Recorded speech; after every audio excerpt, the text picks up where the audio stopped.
அல்லாஹ் தஆலா இந்த படைப்புகளை படைப்பதற்கு முன்னால் அவன் மாத்திரமே இருந்தான்.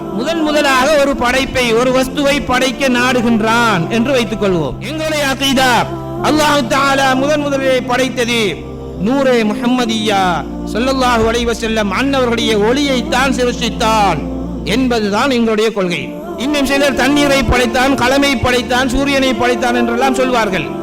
அது ஒரு தலைப்பு, அதை ஒரு பக்கம் வைப்போம். ஒரு படைப்பை படைக்க நாடுகின்றான் அல்லாஹ் தஆலா, முதலிலே ஒரு படைப்பை படைக்க நாடுகின்றான் என்று வைத்துக் கொள்வோம். அந்த படைப்பு இல்லை. இப்பொழுது அல்லாஹ் அல் குர்ஆனிலே என்ன கூறுகின்றான்?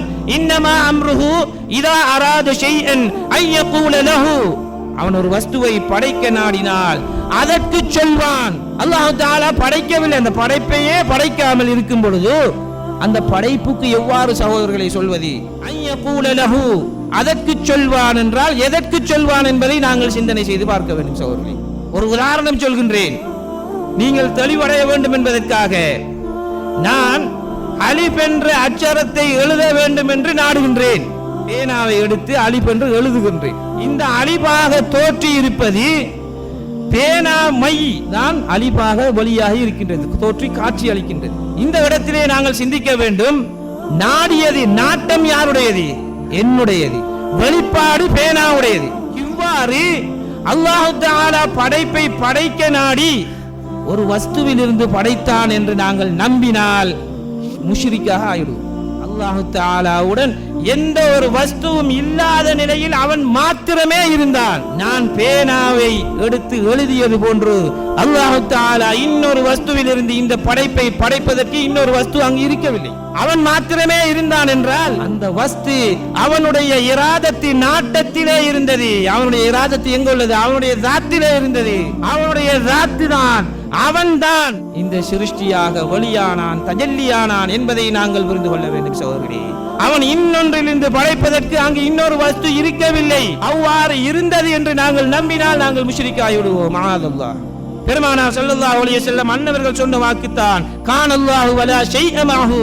அல்லாஹ் மாத்திரம் தான் இருந்தான், வலா ஷைஅ மஅஹு, அவனுடன் எந்த ஒரு வஸ்துவும் இருக்கவில்லை. அல்லாஹ் தஆலா தன்னிலிருந்து இந்த படைப்பை வெளியாக்கி விட்டான், சிருஷ்டித்து விட்டான். இந்த படைப்பாக தோற்றியது அல்லாஹ்வுடைய வஜூது, அவனுடைய ஸாத்து தான் என்பதை நாங்கள் புரிந்து கொள்கின்றோம். அல்லாஹ் தஆலாவுடைய வஜூது தான், அவன்தான் இந்த படைப்பாக தஜல்லியாய் காட்சி அளிக்கின்றான் என்பதை நாங்கள் புரிந்து கொண்டோம். இப்ப அடுத்த கேள்வி வரும். இப்ப அல்லாஹ் தஆலாவிலிருந்து இந்த படைப்பு வெளியாகி வந்துட்டு, அப்ப படைப்பும் இருக்கி அல்லாஹ்வும் இருக்கான், அல்லாஹ்விலிருந்து வெளியாகி வந்துட்டு இப்படி விளங்குறதா? இப்ப ரெண்டு வஜூது, வஹதத்துல் வஜூத் என்றா அது உள்ளமை ஒன்றுங்கிறது தலைப்பு. ஆனா என்ன செய்யறானேல்? உள்ளமை ரெண்டு, படைப்பும் இருக்கி அல்லாஹ்வும் இருக்கேன்னு கையெழுத்து வாங்குறானே. எவ்வளவு பெரிய அறிவாளிகள்! பேரே வஹதத்துல் வஜூத், வஜூது ஒன்று, உள்ளமை ஒன்று என்பது தலைப்பு.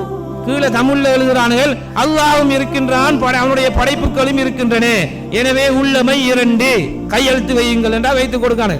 மார்க்கத்தில் எந்த அளவுக்கு அடிமட்ட அறிவுள்ளவர்களாக இன்றைய வழிகாட்டிகள் இருக்கின்றார்கள் என்பதை நாங்கள் தெரிந்து கொள்ள வேண்டும் சகோதரர்களே. பெருமானார் ஸல்லல்லாஹு அலைஹி வஸல்லம் அன்னவர்கள் இன்னும் சொல்கின்றார்கள், வஹுவல் ஆன அலா மா அலைஹி கான. அல்லாஹ் தஆலா எவ்வாறு இருந்தானோ அவ்வாறு தான் இப்பொழுதும் இருந்து கொண்டிருக்கின்றான். அல்லாஹ் அவனுடன் எந்த ஒரு வஸ்துவும் இல்லாத நிலையில் தனித்தவனாக அவன் இருந்தான். அதே போன்று இப்பொழுதும் அவனுடன் எந்த ஒரு வஸ்துவும் இல்லாத நிலையில் அவன் மாத்திரமே இருக்கின்றான் என்று பெருமானார் ஸல்லல்லாஹு அலைஹி வஸல்லம் அன்னவர்கள் கூறியிருக்கின்றார்கள். என்றால் இரண்டில்லை, ஒன்றுதான் இருக்கின்றது என்பதை எவ்வளவு தெளிவாக பெருமானார் ஸல்லல்லாஹு அலைஹி வஸல்லம் அன்னவர்கள் கூறி காட்டுகின்றார்கள் என்பதை நாங்கள் புரிந்து கொள்ள வேண்டும் சகோதரர்களே. இன்னும் ஒரு திருமறை வசனத்திலே அல்லாஹ் தஆலா கூறி காட்டுகின்றார், குல்லு ஷைஇன் ஹாலிகுன் இல்லா வஜ்ஹா. அனைத்து வஸ்துக்களும் என்றால் அல்லாஹ் தவிர உள்ள அனைத்து வஸ்துக்களும் அவை அழிகின்றன, அழியக்கூடியவை, இல்லா வஜ்ஹஹு, அல்லாஹ்வை தவிர. இந்த உலமாக்கள் என்ன சொல்வார்கள்?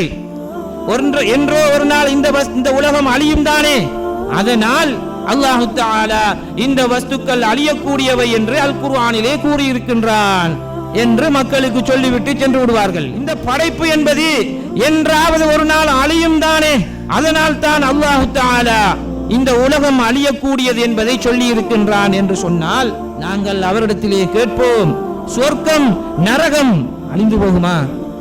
அவை அழியாதவை. அப்படி என்றால் குல்லு ஷைஇன் என்பதற்குள் எல்லா வஸ்துக்களும் அழியக்கூடியவை என்று அல்லாஹ் சொல்வதற்குள் சொர்க்கம் நரகம் அடங்காதா? அப்படி என்றால் சொர்க்கம் நரகத்தை அல்லாஹ் என்றா சொல்கின்றீர்கள், அவனுடைய வஜ்ஹ் என்றா சொல்கின்றீர்கள் என்று நாங்கள் கேட்போம். எனவேதான் அல்லாஹ் தஆலா அல் குர்ஆனிலே கூறி காட்டுவது, இந்த படைப்பு என்பது முக்காலத்திலும் இல்லாத ஒன்று, நீங்கள் இருப்பதாக நினைத்துக் கொண்டிருக்கின்றீர்கள். அது உங்களுடைய பேதமை. இருப்பது என்ன? இல்லா வஜ்ஹா, அல்லாஹ் மாத்திரம்தான் இருக்கின்றான் என்று அல்லாஹ் தஆலா அல் குர்ஆனிலே கூறி காட்டுகின்றான். சகோதரர்களே, நாங்கள் சிருஷ்டி என்று ஒன்று இருப்பதாக நினைத்துக் கொண்டிருக்கின்றோம். அது யதார்த்தம் அல்ல, அது எங்களுடைய பேதமை. இருப்பது அல்லாஹ் தான் என்பதை அல்லாஹ் தஆலா அல் குர்ஆனிலே மிக தெளிவாக கூறி காட்டுகின்றான். சகோதரர்களே, நாங்கள் சிருஷ்டிகள் இருப்பது போன்று காண்கின்றோமே, சிருஷ்டி என்ற உணர்வு உன்னிலே ஏற்படக்கூடிய அந்த உணர்வுனுடைய பேதமையை தவிர சிருஷ்டியாக தோற்றுவது அல்லாஹ் தான் என்பதை அல்லாஹ் தஆலா கூறி காட்டுகின்றான். இதை வலியுறுத்தும் பாணியிலே இன்னொரு திருமறை வசனத்திலும் அல்லாஹ் கூறுகின்றான், ஃபஐனமா துவல்லு ஃபதம்ம வஜ்ஹுல்லாஹ், நீங்கள் எங்கு நோக்கினாலும் எங்க பார்த்தாலும் அங்கே இருப்பது அல்லாஹ்வுடைய வஜ்ஹ், அவனுடைய ذات தான்.